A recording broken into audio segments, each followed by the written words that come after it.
dagger stroke. So we got the dagger, we just talked about. So now we're going to do this pinning up. We're going to turn it.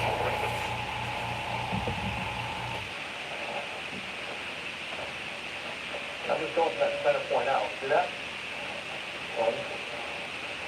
And if you look at my wrist, I'm doing more wrist movement here. Now I'll go the other way. This is going that way, now I'll go this way. And see, I'm getting a little skip there. Just clear it out. Back and action.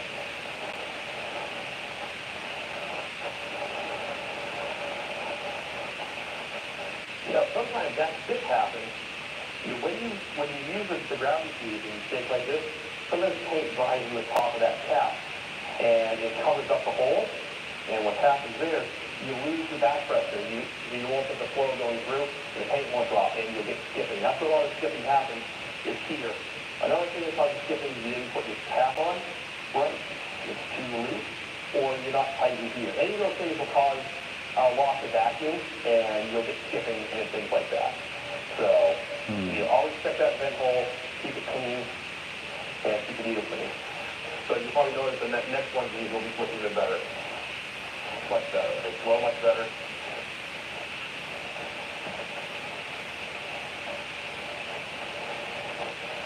You got more wrist movement, and then from there you go into just circles. So you notice you use much more wrist. Now I'm giving you this overspray here because I am on paper and I'm at a higher pressure. On a t-shirt you wouldn't really get this as much because the paper is actually deflecting on the tank. So if you're getting that, you can drop the pressure down. You might move a little slower, but you'll get less paint. And try different sizes. Do circles within circles. And happy with that, yeah.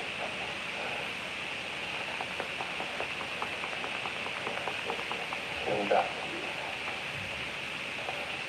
Keep all three muscle memory and keep doing these.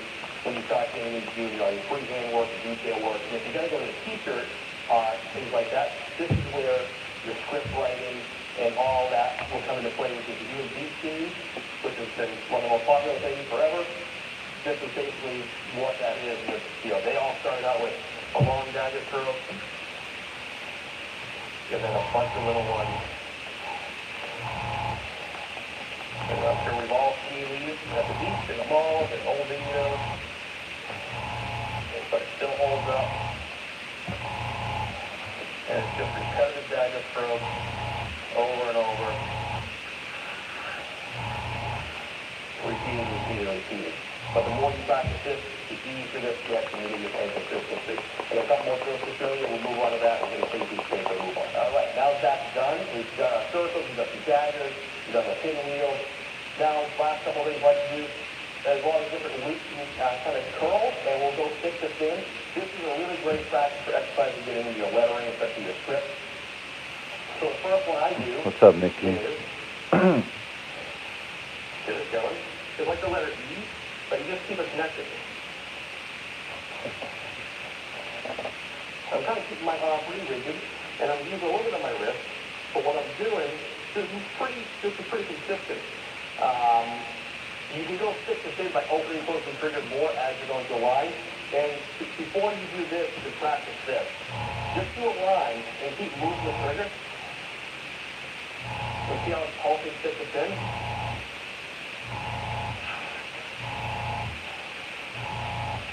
You can practice different distances as well. So I'm on A. I'll put some more in there. Easy as that.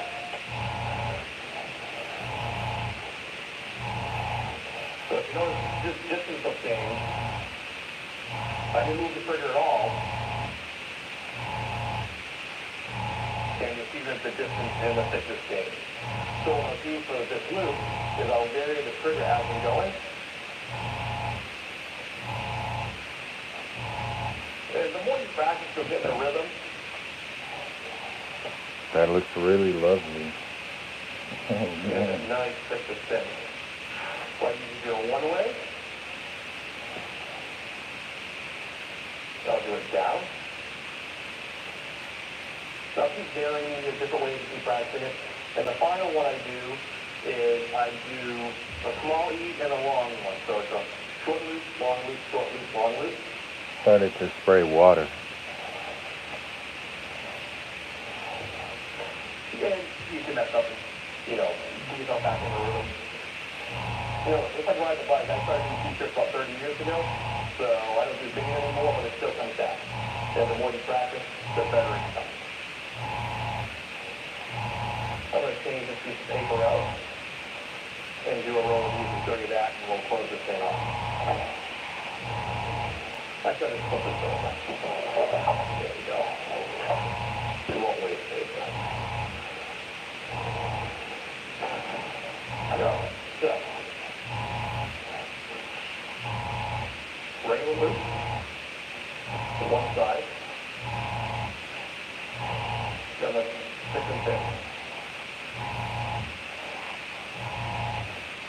And you'll hit a little, then you go the other way.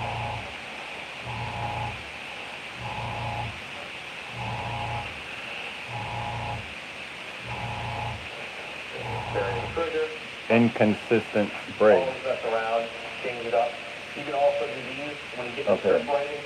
You can do it's like a little. What is causing the inconsistent spray? This is the main issue I have. That's a whole other video on lettering and things like that. But practicing these basic drills daily, weekly, as much as you can, you're going to get that muscle memory developed. You're going to pull off almost anything you want as far as lettering, script, airbrushing, freehand skulls, portrait murals, but it's getting that freehand dialed in is the most important. Play with your airbrush, play with your reduction.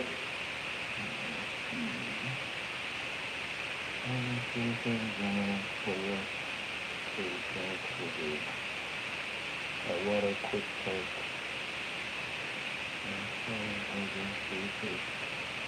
Get started. How to spin, clear take, mixing.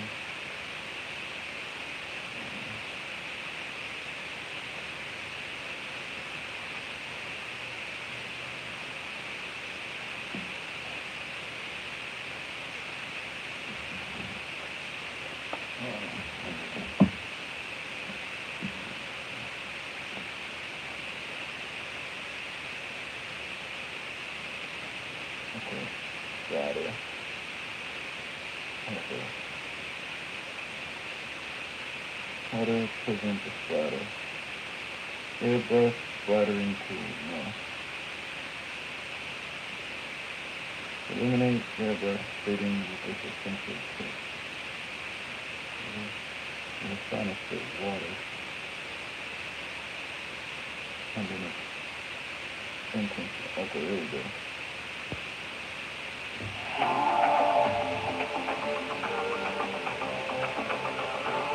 And that's to use a good airbrush paint. I can't stress enough how much the paint affects the spray quality of an airbrush. There are a ton of excellent airbrush paints on the market today, but these three are my favorite.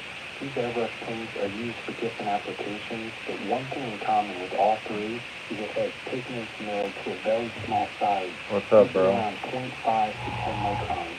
And this small pigment size dictates how well the paint's going to spray. No amount of reducer or solvent can ever make a pigment size smaller. This all has to be done by the manufacturer of the paint. But the main drawback is that these paints can definitely get expensive, so a lot of us will try to save some money and use a budget paint. And don't get me wrong, there's nothing wrong with that. I can get almost any paint to spray through an airbrush if I thin it down enough. But the problem lies with the pigment size. Paint that's designed to be applied with a traditional paintbrush, like this Blick acrylic, or even house paint, like this one from Home Depot, all have pigment sizes that are much larger than airbrush paint, usually around 20 to 40 microns. And these larger pigments weren't designed to spray through that tiny 0.3 millimeter nozzle that you see on most airbrushes, and this is true for both water-based and solvent-based paint. Pigment sizes can be large or small with either type of paint. I used to use solvent-based paints, a few automotives, and some enamels in my airbrushes for years, but these days I only use acrylic. The technology and chemistry involved in acrylic paints today is incredible. I found that they're way more advanced than any of the solvent-based paints that I used to use, and they're way more versatile. Some of these additives and mixtures that you could add to acrylic paint today make them stronger and tougher than any paint I've ever used. And in my experience, I found that solvent-based paints just can't compete with the technology in modern acrylics. So I made the switch. So if it's within your budget, I definitely recommend buying true airbrush paint. While a cheaper paint will generally spray just fine to an airbrush, the performance just can't compete with the small pigments that you'll find in an airbrush paint. It's actually so important to me that I would take a cheap airbrush like this one that I picked up for $17, paired with a good airbrush paint like golden high flow acrylic, over an expensive airbrush like this $400 Micron paired with a cheap paint any day of the week. For me, and this is just my opinion, the paint is more important than the airbrush.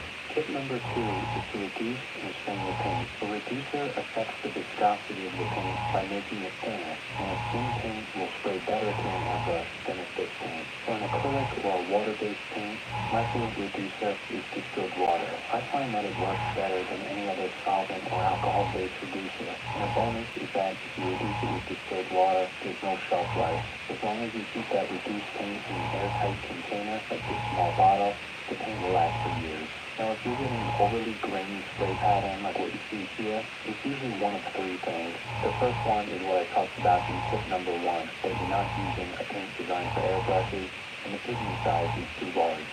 And the other 2 things that can give you a grainy spray pattern is that your PSI is set too low and your paint is too thick. A PSI of around 25 to 30 is usually a good starting point. And just to go over it quickly, to set your PSI, you press down on the airbrush trigger and adjust this PSI gauge while the airbrush is spraying air. You'll see that PSI raise slightly after you stop spraying, but it'll drop back down to the PSI that you just set when you started. And I'm aware that my PSI gauge here might look a little weird or different. That's because I have a custom-built compressor setup so that it's silent. But this works the same on all compressors and all air regulators. Reducing paint is very simple to do. First thing, just make sure that your paint bottle is fully mixed. The paint here I'm using is Pure Illustration Colors. That's my favorite paint. Mix together a small amount into the small cup. Right from the bottle, the consistency and viscosity of this paint is actually really good to spray to most airbrushes. I have no issue spraying this through an Iwata Micron, which is a 0.18mm nozzle, but to get it to spray even better and avoid any sort of graininess, I'm going to use some distilled water to reduce it. And of course, any airbrush reducer like 4012 or 4011 works great. I just prefer distilled water. And into this paint, I'll add about 10-20% of the reducer. And it's important to point out that this isn't like a recipe or a chemistry project where it has to be mixed perfectly. Sometimes I'll add a bit more, sometimes a bit less, but I'm always around that 10-20% of reducer to paint. And for me, this is about the consistency that I like to paint with, and most of the time I'm using an Iwata Micron, which again has a very small nozzle at 0.18. I tend to use my paint a bit on the thicker side than other airbrush artists. For me, it's just what I prefer. A very common thing you'll hear is to reduce your paint to the consistency of whole milk, and I agree with that. I think that's a very good starting point. And there's nothing wrong with over-reducing your paint. You get some really cool effects with that. But you just need to be careful, because if the paint is too thin, you easily spider out. This happens when the paint is too thin and the PSI is too high. The airspeed from the higher PSI just kind of blows the paint on the surface. So if you see something like this happening, really easy to fix. You can just add some more paint into the mixture to make it thicker, or you can keep it the way it is and lower the PSI. And just so you know, when I'm spraying over-reduced paint through a detail airbrush, I'm generally spraying around 12 to 15 PSI. One thing that I love to do after reducing my paint is to strain it. When I do this, I just use the cheapest paint strainers I could find. This one is 190 microns. You could use it larger or smaller, it doesn't matter. The goal of straining an airbrush paint isn't to somehow make these pigments smaller. A good paint manufacturer like Golden or Green I use that in the milling process. The reason that I strain the paint is just to make sure that no bits of dry paint got into my mixture. After some use, paint tends to build up and dry on the bottom of nozzle. This can easily find its way into your paint mixture and then into your airbrush, and it's one of the most common ways that you'll clog the nozzle of your airbrush. So although straining the paint isn't always necessary, it's a good thing to do just to prevent any disease.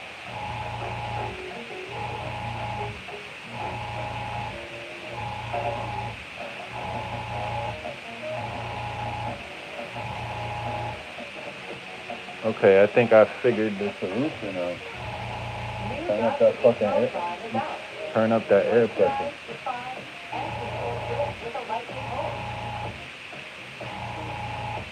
And it works on all hair patterns. Own your style with new Dr. Charles. Once this is done, this thing is ready to spray through an airbrush. And if I'm just using cream for the day, I'll keep it in this little container and use it as needed. But if I'm going to store it longer than that, what I'll do is put it in one of these small hand towels. This way I can cool it down, very tight, and it'll last a lot longer. So you're using a good airbrush clean, and you boost it, and cleanse it, so you still have your nutrients. Like when you can use a spray can, so they cover it in the cup. When you see bubbles like this, it means that there's some sort of clog in the nozzle. If I block the airflow of the nozzle using this native eraser, you can use a spray can, so they cover it in the cup. When you see bubbles like this, it means that there's some sort of clog in the nozzle. If I block the airflow of the nozzle using this native eraser, the air has nowhere to go and is forced back into the body of the airbrush, resulting in bubbles in the cup. And this is usually caused by a clog in the nozzle. The best way to avoid this and to fix this is tip number 3, and that's to keep your airbrush clean. Your airbrush cup should never look like this when you put it away. Just like what I talked about in tip number 2, this paint is going to dry, and eventually pieces of that dry paint will fall into the paint cup and travel right through the nozzle. A small piece of dry paint that falls into the cup is the most common way that an airbrush nozzle gets clogged. I have an entire video on how to clean my airbrush between color changes and the nutrient cleaning section. I'll have a link to that video on the outdoorbrightpaint.com, and your airbrush cup should always look like this after you finish cleaning it out. Allowing the dry paint to build up in the paint cup is almost a guaranteed way to clog your nozzle in the future. So just make sure you clean it up for 1 to 15 seconds, and your airbrush will perform much better.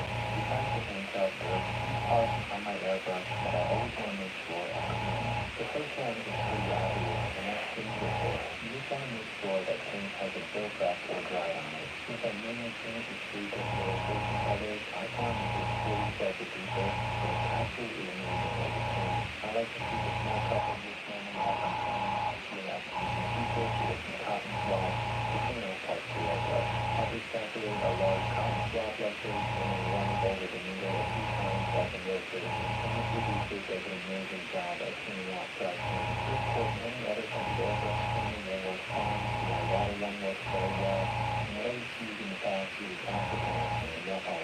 That stuff's very strong and it breaks down the paint very quickly. But if you use that, make sure that you don't spray it through the airbrush, and also that you clean off the parts with some water afterwards. Acetone is also very strong and it will quickly break down any of the rubber O-rings or gaskets. So instead of dealing with all that, I just use 4012 reducer. It's strong enough to break down the paint, but it won't harm parts of the airbrush. The next part that's very important to keep clean is the end of the nozzle cap. Over time, paint tends to build up on this. You want to make sure that you're constantly cleaning it off, because if too much gets built up, you start clogging the nozzle. Once it's clean, it should look like this. No sort of paint building out around that opening. So if you notice that your airbrush isn't performing as well as it should be, make sure you Bro, this shit. and if you notice any dry paint on there, make sure you get it off. The next part that Starting you to want to bubble up. clean is the nozzle itself. If I'm not deep cleaning my airbrush, I can just unscrew that nozzle cap, and have access to the tip of the nozzle itself here. So with this, I can use my Q-tip or cotton swab and just clean off the outer part of the nozzle. Just like the other parts I just discussed, paint tends to build up on this over time after a few months of use. It's a good idea to unscrew that cap and just clean it off once in a while. It only takes a few seconds with a Q-tip. So if you cleaned all these parts and your airbrush still isn't spraying correctly, the next thing to do is to deep clean this nozzle head assembly. An ultrasonic cleaner may seem like the perfect tool for cleaning, but I don't recommend it. I've used a lot of them over the years to clean airbrushes, eventually settle on this one, and it actually works great to clean out the airbrush. But the problem is that it's too aggressive. Even by separating small pieces or placing them in soft cups so they don't get damaged, I've actually kept the clean nozzles. But the thing that actually turned me away from ultrasonic I think the cleaning paint is a little bit too thick. this paint right here cracked on my water my car. It was a very small crack, and I didn't even notice it when it came out of the ultrasonic cleaner. But once I started playing with it, I noticed air leaking from the body. So after that, I decided that I'm not using the ultrasonic cleaners anymore. They definitely do a great job in cleaning the airbrush, but they're just too aggressive, and it's so easy to damage the airbrush. The solution that I found actually works better than the ultrasonic cleaner. Once you use this stuff, called 4008 Restore by Flutex. This is a very powerful solvent that does an incredible job at breaking down and removing dry paint. Just like acetone, you don't want to be using this within the body of the airbrush itself. You want to keep it away from all seals and any sort of rubber on the airbrush. The way that I like to use this Restore is just to pour some of it into a glass jar. Then I use a small wrench that comes with the airbrush to unscrew the nozzle. This works well, but it's just kind of hard to use, especially when I'm working on picking up some of these small wrenches that are designed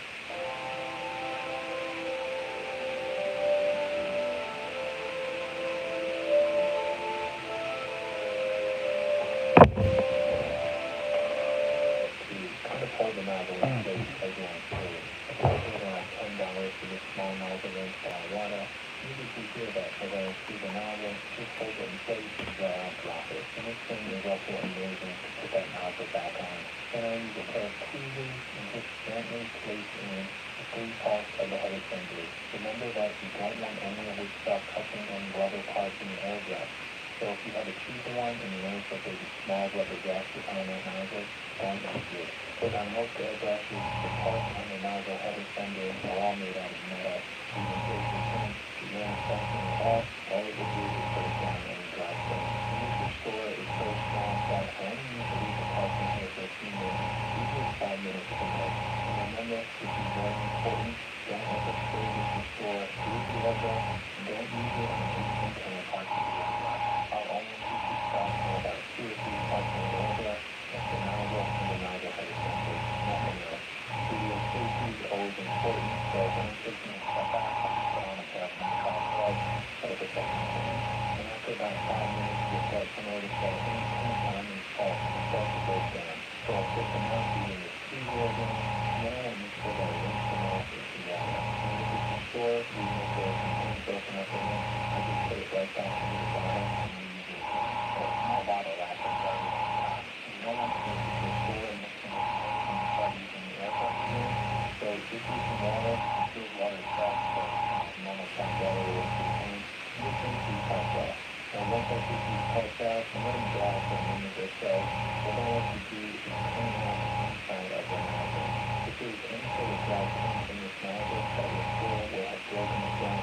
So what I could do now is just use a needle and just gently poke it through. An older or a square needle is ideal for this, and you could just use a needle right from your airbrush, because if there's any paint left in here, that Restore will have softened it out. And if there's any sort of cloudiness, you'll see it come right out to the front of the nozzle, because now it's very soft on that Restore. And the last thing I like to do is use one of these small incidental brushes that you get at the supermarket or the pharmacy. Clean off this passage between the pin cup and the nozzle. I don't use the Restore for this because I don't want to iron with the airbrush. What I'm doing here is using a 40-step reducer, just like I would do it on my iron stove. And then I'll just run this through a few times, and if you're doing it right, you can see the end of the step inside the bottom of the pin cup. And at this point, the airbrush should be perfectly clean, and in most cases, the airbrush will stay like new. So I'll screw the nozzle back on. Before I put everything away, there's a few things that I'd like to check. And that brings us to tip number 4, and that's to check for air leaks. This is a very important step. It's a very simple to check, and I shouldn't say easy to overlook. Put yourself some clean water and then into the hand soap, like this soft soap. Add a few drops of the soap into the water, and then give yourself any sort of paintbrush, doesn't matter what kind, and mix this up. If any air is leaking from the airbrush, this will cause the soapy water to start bubbling, and you'll know right away that there's a leak. The first part I like to check is the nozzle itself. So connect the airbrush to the compressor, set around 25 to 30 psi, and place some of the soapy water on the nozzle. And then I'll press down on the trigger with your thumb. If you don't see any bubbles, it's very good. It means there's no air leak. What I'm going to do too is just slowly unscrew the cap so some air is releasing. This is what you'll see if there's air leak. When I press down on the trigger for air, you'll see that it just get a whole bunch of bubbles. The more bubbles and the larger they are, the larger the leak. You never want any sort of air leak through any part of your airbrush or through your airline.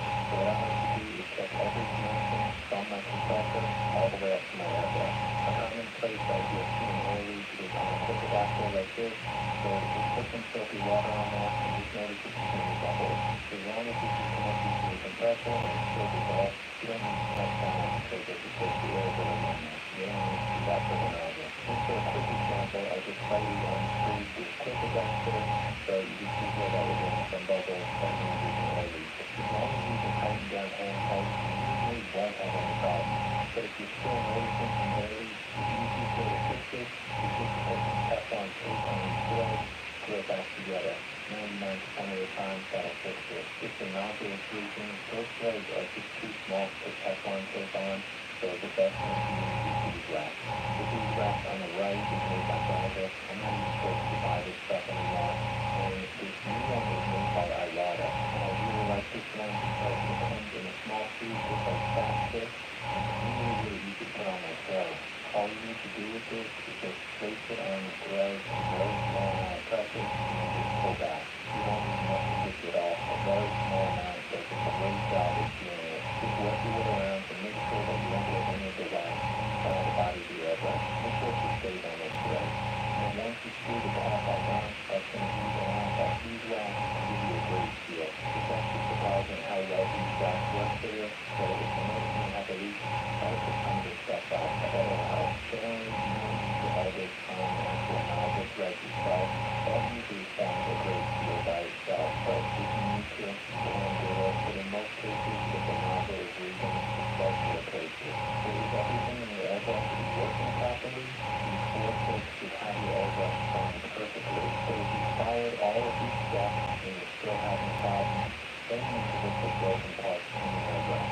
And that leads us to the final step, tip number 5, next to repair or replace broken parts. One of the best things I've ever bought from my airbrushes was this digital microscope. I picked this one up a few years ago, and I spent around $50 for it. And I love this thing so much that I wish I bought it 10 or 15 years ago. The great thing about this microscope is that it doesn't have a very high magnification. It's mainly used for coin collectors. And it just has this nice white screen on it, so you can place some parts in your airbrush, like your nozzle or your needle tip, to keep getting issues. At its base, it has a black plastic texture, so I'll use a piece of paper, place that on it, and then I can put in a needle, just like this one from the Revolution, and then Whoa. see what it looks like and try to find if there's anything wrong with it. It's just basically a brand new needle, so it's in very good shape. About a year ago, I was painting with this Micron, and I accidentally bumped it into my canvas, and the needle seemed fine. It didn't seem like there was any breaks or bends in it. And I think it with it for a few weeks. Most times it was fine, but once in a while it just felt like it was a bit wrong. Something was off. And getting kind of a grainy pattern, or sometimes it was kind of straying in an odd direction. And normally you could just take the needle out and run it over a piece of paper while you're rotating it, or maybe some paper towels. And just notice if you feel any friction or it's lifting up any of the cotton or fabric. I didn't feel anything wrong with it, and I didn't notice it lifting up any of the paper towel fibers. So I decided to put it under the microscope, and you can see right here, the round end of it is quite bent. Even a small bend like this, you can next to affect the performance of your airbrush. And the great thing about this microscope is that it has a micro SD card in it, and you can close it. So I'll put up right now and explain what this looks like. So most of the time, I don't need to do this. I can just look at it on the screen and see what's wrong. And the other important part to check under the microscope is your airbrush isn't spraying with the nozzle itself. I can just stand this up and then bring the focus onto it, and you see where the nozzle tip. You just spray it out or just bent it off. It's not in great shape here, so I replaced it, but it still works just fine. If there's something really wrong with it, you might see a crack or the metal just kind of bent out. And it's also a good idea to place the nozzle on the side, just kind of rotate it around and see if you can spot anything that looks off. And of course, if you end up finding a crack here or the metal bent, you found the problem, and all you need to do is replace this nozzle. Videos can be repaired if you want to. There's a bunch of videos on YouTube telling you how to do it, but if you find your needle, my recommendation is just swap it out with a brand new one. 90% easier, 10% and out, but in my experience, no needle stays better than a brand new one from the factory. I actually used to polish all my airbrush needles to a needle cleaner back in the day, and that's leading up to years, honestly, it doesn't have that much of the performance. It does slightly help minimize the dry, but the dry is just part of our airbrush. There's no way around it. And if you're going to get needle cap off like I do, it just gets stuck and sticking off that cleaner. So that's it for this video. Those are my that file stick. If you are having problems with the airbrush, make sure you leave the shop.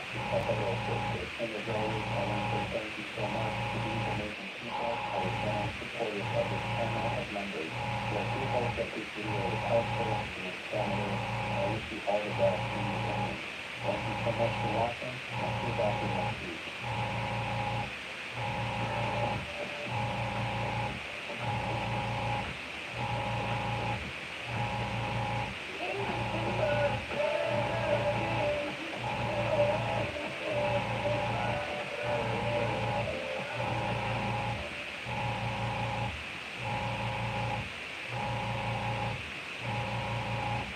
You don't need to push harder for something special. You just need empty. Check out the app for original finds and find real people to match your new sexual pattern. Special starts on the FT app.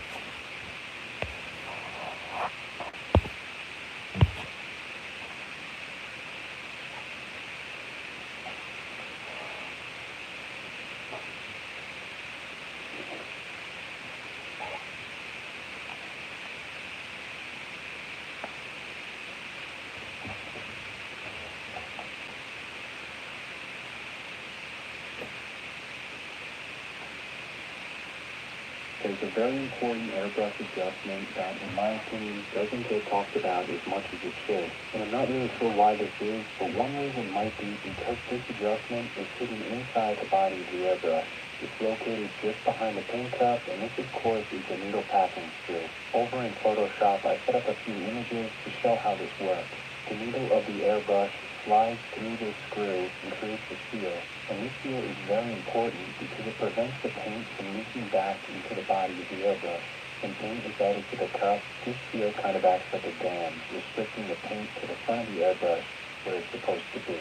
But if this seal is too loose or damaged in some way, that paint can easily find its way into the trigger assembly, or even worse, down into the air valve. This is one reason why I'm not a huge fan of mixing paint within the airbrush by backflushing it. When you backflush, the paint is forced back into the airbrush, and this is done by pinching the needle and pressing down on the trigger for air. You'll know that it's backflushing the paint because you'll see bubbles like this within the cup. Obviously, both the air and the paint are supposed to flow out of the front of the airbrush. So when you backflush, the air is going this way into the cup, which mixes the paint. But that paint is also forced back against that needle packing screw. And if it's not forming a good seal with that needle, you'll end up with paint in the needle housing, around the trigger, and the air valve assembly. Okay, that never happened to To me. prevent this and keep all that paint in the front of the airbrush, what we need to do is check the needle packing screw. And the first thing I want to do here is to show you how to get to that screw. I'm taking off the rear handle, the chuck, the needle, and the full spring assembly along with the trigger. From here, I can see inside the back of the airbrush. And in most airbrushes, like 99% of them, this is where you'll be able to adjust that screw. I highly recommend picking up one of these special screwdrivers. You can see that it's a flathead screwdriver at the end, but it has this little point sticking out at the front. These are made for one purpose, and that's to adjust and remove that needle packing screw. I always have a few of these on hand. They go for like $5 or so. I'll have a link to this one down below. So what you want to do with this is insert it into the back of the airbrush and try to... Okay.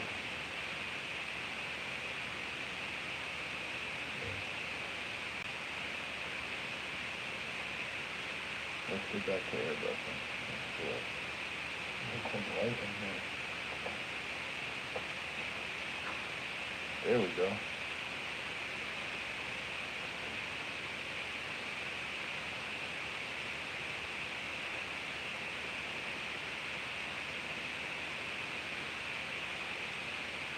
Let me see.